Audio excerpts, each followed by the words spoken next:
अस्सलाम वालेकुम dear student. आज हमने 10th क्लास की जो केमिस्ट्री की न्यू बुक है, इसका चैप्टर नंबर 15 स्टाइकोमेट्री का जो लेक्चर नंबर 2 का ए पार्ट हमने डिस्कस कर लिया था। आज पार्ट 2 इसका डिस्कस करना चाहते हैं, कंसंट्रेशन ऑफ सॉल्यूशन के बारे में। आज हमने यहाँ पे सिर्फ दो न्यूमेरिकल सॉल्व करने हैं, वेरी इंपॉर्टेंट है, आपके एग्जाम के अंदर लाजमी आएंगे।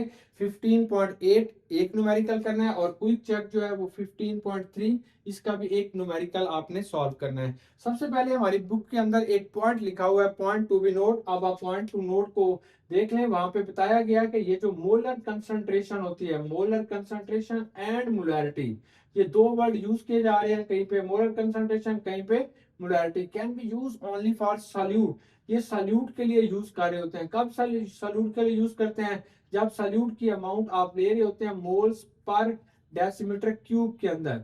जब आप सॉल्यूट की amount moles per decimetre cube के अंदर ले रहे होते हैं, चाहे ऐसे सॉल्यूशंस को आपने मोलैरिटी वाली टर्मिनोलॉजी में ले जाएं, चाहे आप इसे मोलर कंसंट्रेशन कहें, दोनों सेम होगी। अब हमारे पास ना 15.8 आ रहा है, ये पहला हमारा न्यूमेरिकल है कि एक टाइट्रेशन हम करवाते हैं। टाइट्रेशन क्या होता है? अगर एक चीज का आपको वॉल्यूम, मास सब कुछ पता है, तो दूसरे सॉल्यूशन का आप ये चीजें मालूम कर सकते हैं जिस अमल के जरिए, इसे टाइट्रेशन कहते हैं। तो टाइट्रेशन के अंदर आपने दो चीजें ली गई है। तो ये बच्चों हमारे पास पहला बीकर होगा, इसके अंदर जो आपने सोल्यूशन लिया हुआ है वो NOH का है, यानी सोडियम हाइड्रोक्साइड का ये सोल्यूशन लिया हुआ है। अब आपने बताना है कि यहाँ पे जो सोडियम हाइड्रोक्साइड है, इसका जो वॉल्यूम यहाँ पे हमने ले लिया है वो 15 सेंटीमीटर क्यूब, इसका बच्चों आपने वॉल्यूम लिया हुआ है। अब इसकी जो कंसंट्रेशन है, यानी मोलर कंसंट्रेशन जो है, वो हमारे पास जो इसकी मोलर कंसंट्रेशन है वो 0.5 मोल्स मोल्स आ रही है, और ये डेसीमीटर क्यूब है, ये इसकी मोलर कंसंट्रेशन है। अब आप यहां से मालूम क्या करेंगे? यहां से आपने नंबर ऑफ मोल्स मालूम करने हैं कि इतने मोल्स में कितना, यानी 15 सेंटीमीटर क्यूब जब आपने सोडियम हाइड्रोक्साइड का वॉल्यूम लिया हुआ है, तो ये बताइए कितने मोल्स होंगे, ये वाली चीज। अब दूसरा जो आपके पास सोल्यूशन मौजूद है, वो बेटा हमारे पास ना HCl का, हाइड्रोक्लोरिक एसिड का सोल्यूशन है। तो हाइड्रोक्लोरिक एसिड का सोल्यूशन कितना है? वो 23 सेंटीमीटर क्यूब उसका वॉल्यूम है। तो मालूम क्या करना है? इसकी सी की वैल्यू मालूम करनी है, मोलर कंसंट्रेशन क्या होगी ये आपने बताना है। यहां से क्या चीज मालूम करेंगे? आप इस फार्मूलों के तहत आपने इसके नंबर ऑफ मोल्स मालूम करेंगे, तो सी की वैल्यू आ जाएगी। तो एक ही फार्मूला है जो हमने पहले भी यूज किया था, यहाँ पे भी यूज होगा। पहले वहां पे एक सब्सटेंस के लिए यूज कर रहे थे, अब हमारे पास दो के लिए यूज हो रहा है। तो उस फार्मूला है क्या, उस फार्मूले को हम लिख लेते हैं। तो यहाँ पे बच्चे आपने ये रट्टा लगा लेना है कि molar concentration of solution, molar concentration of solution बराबर होती है moles of solute, moles of solute, कि वो जो सॉल्यूट है उसके आपने कितने मोल्स लिए हैं divided by volume of solution. तो ये जो volume of solution in decimetre cube, ये जो सॉल्यूशन है उसका जो वॉल्यूम आपने लेना है वो डेसीमीटर क्यूब के अंदर लेना है। सिंप्लीफाई अगर आप इसे लिखेंगे तो C से जाहिर करते हैं मोलर कंसंट्रेशन को, नंबर ऑफ मोल्स को N से, वॉल्यूम को V से जाहिर करते हैं। ये आपके पास फार्मूला होगा। अब क्योंकि हमने इन दोनों का रिएक्शन कराया है, सोडियम हाइड्रोक्साइड और HCl का रिएक्शन कराया है, तो इसलिए हमारे पास एक बैलेंस्ड केमिकल इक्वेशन का होना भी जरूरी है। चलें बैलेंस्ड केमिकल इक्वेशन बना लेते हैं। ये NOH है, सोडियम हाइड्रोक्साइड है, प्लस बच्चों ये HCl है, ये आपस में रिएक्शन करेंगे, क्या बनेगा? नमक बनेगा, NaCl बनेगा, और क्या बनेगा? वाटर बनेगा। इसका अगर एक मोल इस्तेमाल हुआ है तो इसका भी एक मोल। चलें अब हम पहले सोडियम हाइड्रोक्साइड के नंबर ऑफ मोल्स देखते हैं, कितने मोल्स इस्तेमाल हुए हैं। तो पहला पहला हमारी बात यह है कि हमारा कोई भी क्वेश्चन सेंटीमीटर क्यूब के अंदर नहीं होगा, इसे आपने डेसीमीटर क्यूब के अंदर कन्वर्ट करना होगा। तो वॉल्यूम को डेसीमीटर अंदर क्यूब के अंदर कन्वर्ट करने के लिए इस 15 को आपने 1000 से तकसीम कर देना है। क्या जवाब आएगा? 0.015 DM3 बेटा इसका जवाब आ जाएगा। कितना आसान है, सब कुछ तो आ गया। अब आपने इस फार्मूले के अंदर रखें तो आपके पास ये C की वैल्यू भी है, ये आपके पास V की वैल्यू भी है, N की वैल्यू आपके पास आ जाएगी। अब इस फार्मूले को थोड़ा सिंप्लीफाई कीजिएगा, N ज़रबे C ज़रबे V, यानी number of moles, molar concentration ज़रबे वॉल्यूम के बराबर आ जाएगी। अब मोलर कंसंट्रेशन बच्चों कितनी आपको दी जा रही है? ये 0.5 है, 0.5 मोल दी जा रही है। वॉल्यूम आपको कितना दिया जा रहा है? वो 0.00 0.015 दिया जा रहा है। डेसीमीटर। अब दोनों को आप जरब दे दें तो क्या जवाब आएगा? अगर इशारिये से काटना चाहते हैं फिर भी आ जाएगा, वरना बच्चों इसका जवाब आएगा 0.0075 मोल्स। तो ये आपके पास NOH का आ जाएगा 0.005 मोल्स जो होंगे ये NOH के होंगे। अब अपनी इक्वेशंस पे देखें, NOH का अगर 1 मोल है तो इसका भी 1 मोल है। अगर इसके 0.0075 मोल यूज हुए NOH के तो HCl के भी इतने हुए हैं, क्योंकि दोनों सेम आ रहे हैं। चलिए अब आपने किसके मोल्स बताने हैं? NOH के। बेटा मोल्स की मिकदार आपने बतानी है कि वो कितनी होगी, वो हमारे पास आ जाती है। चलिए अब सबसे पहले आप देखते हैं कि इसका जो वॉल्यूम है वो आपके पास 23 सेंटीमीटर क्यूब में दिया गया है। First of all we change into decimetre cube. क्या करेंगे? 23 कैन बी डिवाइडेड बाई 1000। इसे आपने 1000 से तकसीम करेंगे तो यहाँ पे बेटा इशारिया लगा के आगे 2 जीरो लगा के 23 सेंटीमीटर DM3 आ जाएगा, डेसीमीटर क्यूब आ जाएगा। ओके बच्चों, अब इसके नंबर ऑफ मोल्स कितने हैं? वही हैं जो सोडियम हाइड्रोक्साइड के हैं। तो आप लिखोगे नंबर ऑफ मोल्स बराबर है 0.075 मोल्स जो होते हैं वो इसके आ गए हैं। अब मालूम क्या करोगे? कॉन्सेंट्रेशन मालूम करोगे, सी को मालूम करोगे। कैसे मालूम करोगे? वही फार्मूला, सी बराबर है एन ज़रबे वी। एन की वैल्यू कितनी है? 0.0075 मोल्स आ रहे हैं। और बच्चों वॉल्यूम की वैल्यू कितनी है? तो आपके पास 0.0023 डेसीमीटर क्यूब इसका वॉल्यूम आ रहा है। अब इसकी कंसंट्रेशन कितनी आएगी? जब आप इसे डिवाइड कर देंगे तो ये आपके पास आएगी 0.326 मोल्स लिखेंगे। फिर बच्चों आपने इसका DM3 लिखेंगे पर DM3, तो ये इसकी मोलर कंसंट्रेशन आ जाएगी। वेरी सिंपल सा क्वेश्चन है, इसे सॉल्व कर ले मेरे साथ साथ, आपको आ जाएगा। अब आपने दूसरा क्वेश्चन करना चाहते हैं, वो कौन सा होगा? वो क्विक चेक 15.3 का क्विक चेक सॉल्व करेंगे। 15.3 क्या है कि calculate the volume of 0.1 molar DM3 oxalic acid solution to neutralize 25 centimeter cube of 0.1 moles of KOH। देखो अब आपके पास भी बिल्कुल सेम है, लेकिन थोड़ी सी कैलकुलेशन चेंज है कि ऑक्सालिक एसिड का रिएक्शन जो है वो KOH के साथ कराना है आपने।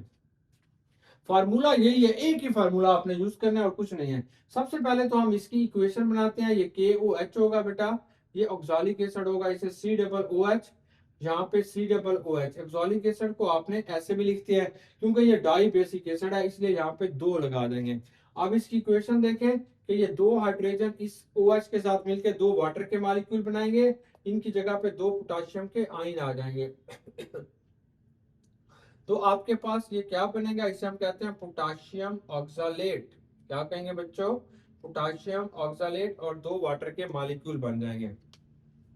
चलिए अब देखिए ये मेरे पास पहला बीकर है, इसके अंदर क्या चीज मैंने ली हुई है? KOH ली हुई है।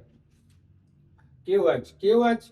चले 2 बीकर है बेटा। अब आपके पास एक बीकर जो है इसके अंदर आपने KOH ली हुई है। अब KOH जो पोटाशियम हाइड्रोक्साइड है, अब इसकी पोटाशियम हाइड्रोक्साइड की जो आपने नंबर ऑफ मोल्स लिए हुए हैं, यानी कंसंट्रेशन जो ली हुई है वो बेटा 0.1 मोल्स पर लीटर जो है वो इसकी कंसंट्रेशन है। अब इसका वॉल्यूम कितना यूज हुआ है? वो हमारे पास 25 सेंटीमीटर क्यूब इसका वॉल्यूम यूज हुआ है। मालूम यहां से क्या करेंगे? नंबर ऑफ मोल्स मालूम करेंगे, ये वाले।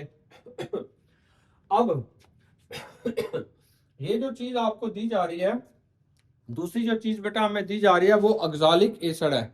अब हमारा दूसरा जो सोल्यूशन है वो बच्चों ऑक्सालिक एसिड का है। ये वाला जो सोल्यूशन है वो किस चीज का है? ऑक्सालिक एसिड का। ऑक्सालिक एसिड का इसकी कौन कौन सा डेटा आपको दिया गया है? इसमें एक तो हमें जो चीज दी गई है वो इसकी मोलर कंसंट्रेशन है, सी की वैल्यू दी गई है। सी कितनी है इसमें? 0.1 मोल्स पर डेसीमीटर क्यूब जो है वो इसमें कंसंट्रेशन की बेटा वैल्यू है। आपने मालूम क्या करना है? वॉल्यूम मालूम करना है। और दूसरी क्या चीज आप मालूम करेंगे? नंबर ऑफ मोल्स मालूम करेंगे तो वॉल्यूम आएगा। अब इसके आपने सिर्फ नंबर ऑफ मोल्स मालूम करेंगे, दोनों को फार्मूला ये यूज करेंगे। सबसे पहले इस वॉल्यूम को आपने कन्वर्ट करना है डेसीमीटर क्यूब में। कैसे करेंगे? 25 डिवाइडेड बाई 1000। 1000 से इसे डिवाइड कर देंगे तो इसके आगे बेटा 2 जो है वो हमारे पास क्या आ जाएगी? 1 0 आ जाएगी, 2 5 आ जाएगा, और आगे आप इसका लिख देंगे DM3। 0.025 चलें, अब आपके पास n की वैल्यू आएगी। फार्मूला क्या होता है, c बराबर है n ओवर v के, या n बराबर है c ज़रबे वॉल्यूम के। ये हमारा फार्मूला है जो आपने याद रखना है। n की वैल्यू क्या होगी, c की वैल्यू आपके पास है 0.1 और वॉल्यूम की वैल्यू कितनी आ रही है 0.025। जब ये 0.1 इससे मल्टीप्लाई करेंगे तो एक जीरो और आ जाएगा, 0.0025 मोल्स बच्चे इसका क्या आ जाएगा, जवाब आ जाएगा। ये किसके मोल्स आपके पास आ रहे हैं, ये हमारे पास ना पोटाशियम हाइड्रोक्साइड के मोल हैं।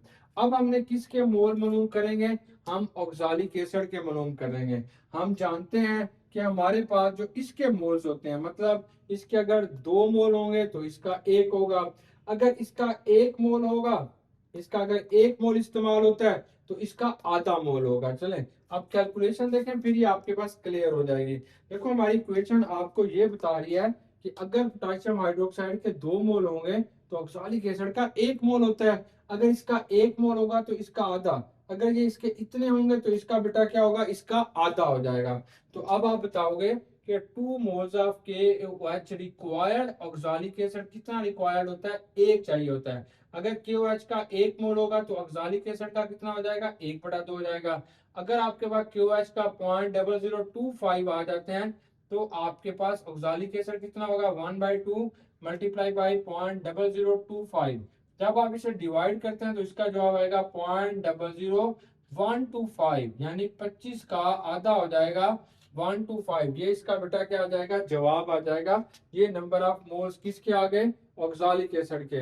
अब मालूम क्या करोगे, वॉल्यूम मालूम करोगे। क्या मालूम करोगे, वॉल्यूम।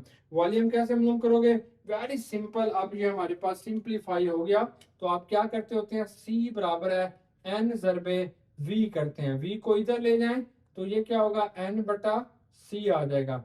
n की वैल्यू कितनी आपके पास आ गई है, n की वैल्यू बेटा आपके पास आ गई है 0.00125 ये इसकी वैल्यू आ गई है।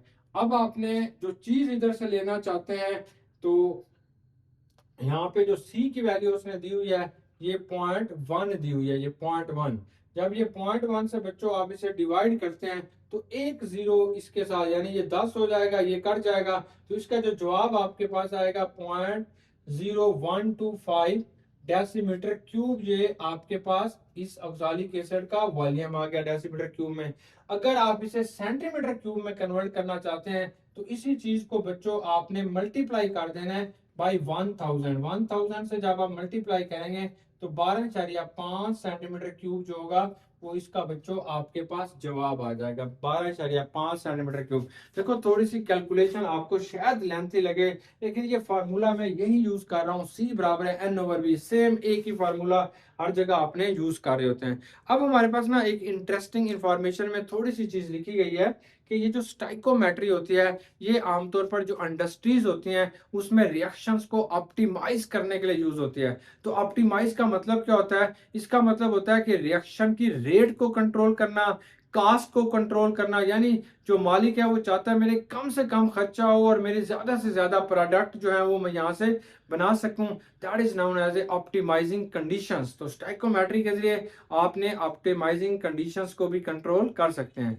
डियर स्टूडेंट, उम्मीद है कि आज की डिस्कशन आपको पसंद आई होगी। मिलते हैं इंशाल्लाह नेक्स्ट डिस्कशन के साथ। अल्लाह हाफिज।